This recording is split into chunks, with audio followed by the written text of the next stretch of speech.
Assalamu алейкум, құрметті достар. Бүгін Edu платформасында сайтқа бас мәзір жасау туралы сіздерге көрсететін боламын. Ол үшін бізде басты бет Edu платформасында жасалған сайттың басты беттен кейін тамақтандыру пунктін жасауымыз керек.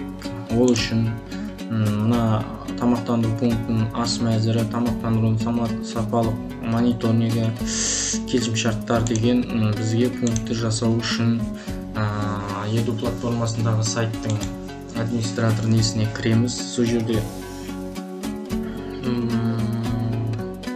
верхний менуға кіріп тамақтандыру несін жасау үшін создать пункт менуға басу арқылы сіз осы жерге мысалы тамақтандыру деп жазып, қазақша, орысша, ағылшынша үш тілде жазып алып, сосын мына жерде қазақша қойып алайық. Көрсету, мысалға орысша қойдық, тамақтандыру деп қоямыз. Көрсету батырмасын басасыз, сосын жасау батырмасын басасыз. Мына жерде ештеңені қозғамайсыз. Сол кезде сізде верхний меню пайда болады.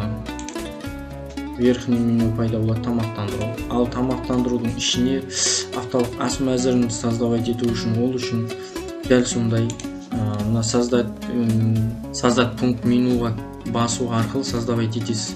Ал бізде создавать етіліп тұрғандықтан сіздерге көрсете кетейін.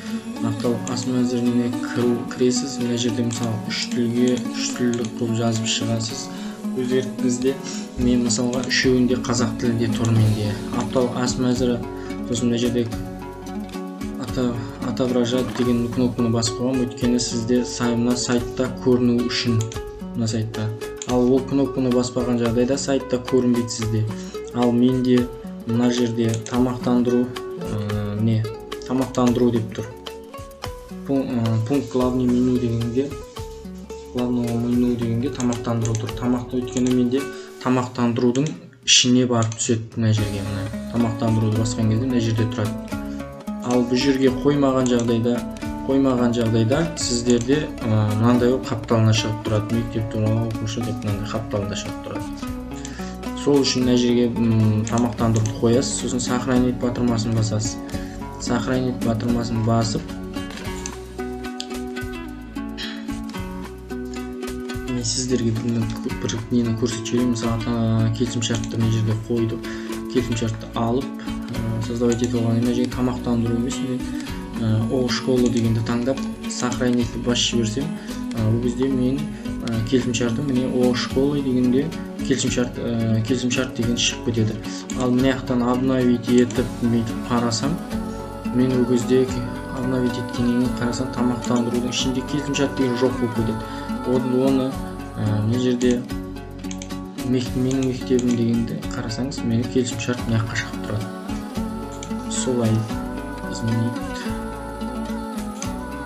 Келісімшартты изменить етіп қайтадан орнына қойып тастайық.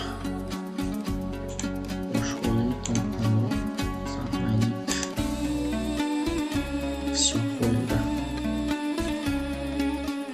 Бүгінге осы.